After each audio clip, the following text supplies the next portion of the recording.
Good morning, back in the studio for this one. You are going to like this one. This is a two-part video with two articles, both from Fleet News. Right, first one, call for zero emission zones in cities to drive electric van adoption. So that's the first one. We want more zero emission zones so that we can get more people into electric vans. So we'll do that article. And then after doing that one, we're going to do one that is totally unrelated.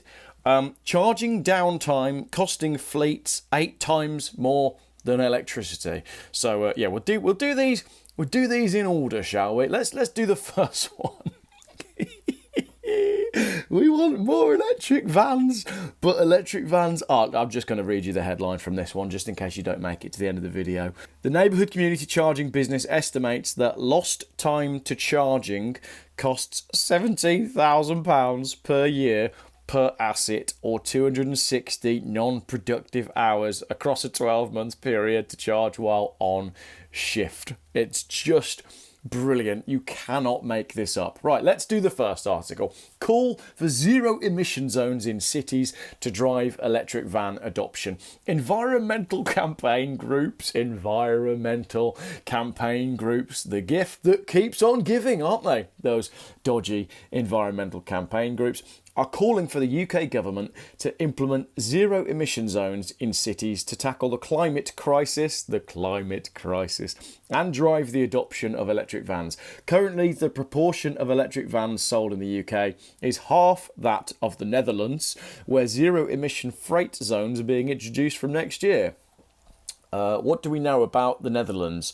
Other than the fact that you can smoke quite a lot of weed in Amsterdam if you like, it's pretty flat, isn't it? Which has got to make life a lot easier for electric vehicles. However, with the right incentives and policies in place, transport and environment and clean cities, that's all in capitals, transport and environment and clean cities.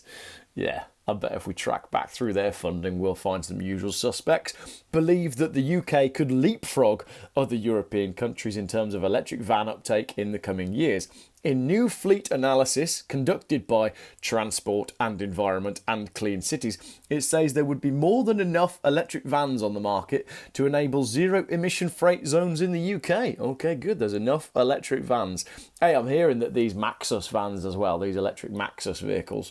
I've got a friend who's a bus driver. He drives a commercial electric Maxus bus, and the heater will only blow hot for a certain amount of time, and then it just switches off and blows cold. It's great in the winter, and it's barely got enough range to make the school run that he does. Anyway, the report that Zero Emission Fleets in Cities is the title, claims that by 2026 there will be more electric van models available than diesel and petrol, and by 2027 the average price of an e-van will be cheaper than a diesel van.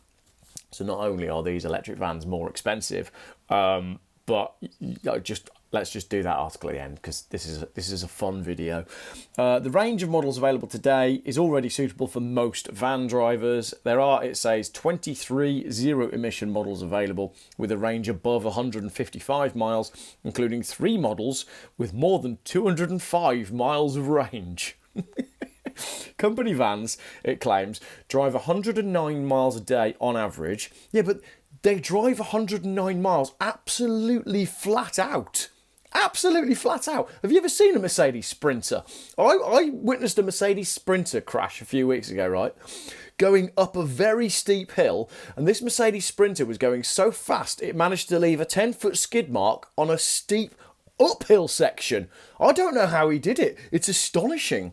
Anyway, apparently 109 miles a day is the average. As I said, 109 miles, and all of those miles are flat out. Although vans carrying goods travel more, 120 miles a day for average business-to-business delivery, or 158 miles a day for business-to-consumer delivery. Oliver Lord, who is the head of strategy and UK at the Clean Cities campaign, not doing anything about litter or homelessness. That would be a good one to do. Sorting out the water, because you clean the water up, that'd be nice. Just generally tidying the streets and making them less stabby, that'd be nice. We'd like less stabby cities, really. Less scary, that would be good as well.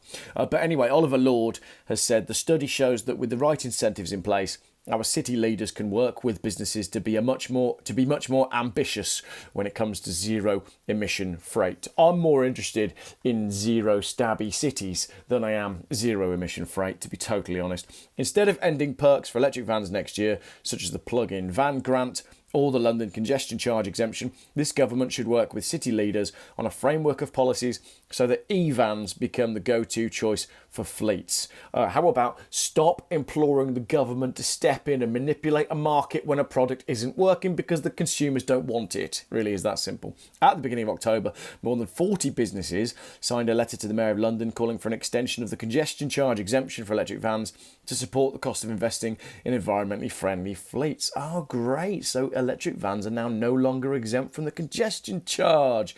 Are you starting to see that Sadiq Khan is deliberately trying to destroy your ability to move around the city?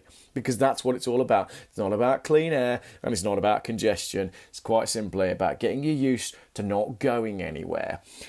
T&E, what's T&E again? Transport and Environment, is also calling on the government to continue the national plug-in van grant beyond next year when it's set to end. Ralph Palmer, electric vehicles lead at T&E UK, said the zero-emission vehicle mandate is going to be an essential driver of the move to electric vans, helping to bring more supply and prices down. But the mandate can't be the be-all and end-all. If the government is serious about decarbonising the nation's van fleets, it needs to have a plan, starting with extending the plug-in van grant beyond 2025 and accelerating rollout of van-accessible charging infrastructure across the country. So there you have it.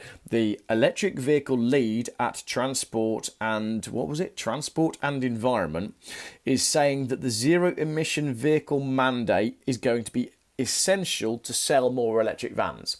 Yes, that is quite right. If you force retailers to sell a certain type of product, that is going to drive sales of that certain type of product. Whether or not it's a good idea for businesses is, well, that's by the by, isn't it? So there you go. We want more electric vans. Now, let's take a look at the fun part of this video.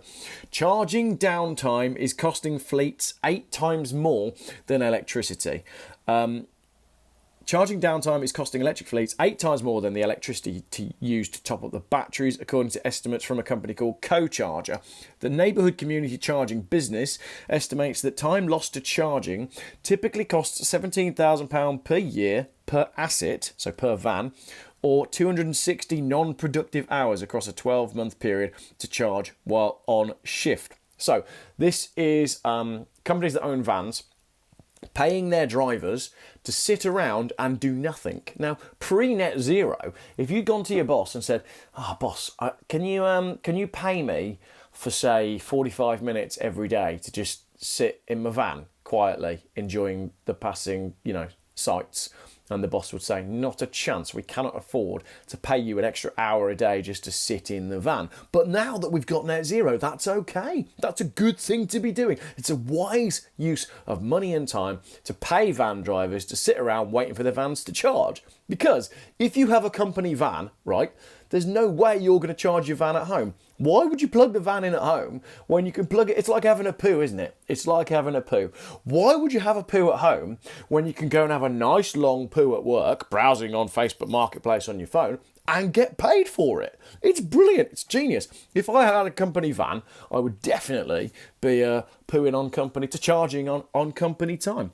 The co-charger concept matches EV drivers with a neighbourhood host who rents them a home charger for a fee during slots convenient for them. So this company, I guess this is a paid-for article, so we do have to take it with a pinch of salt.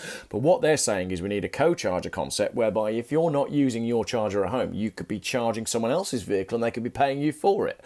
I mean, that sounds pretty expensive to me. But I just found that whole thing was hilarious. So there you go.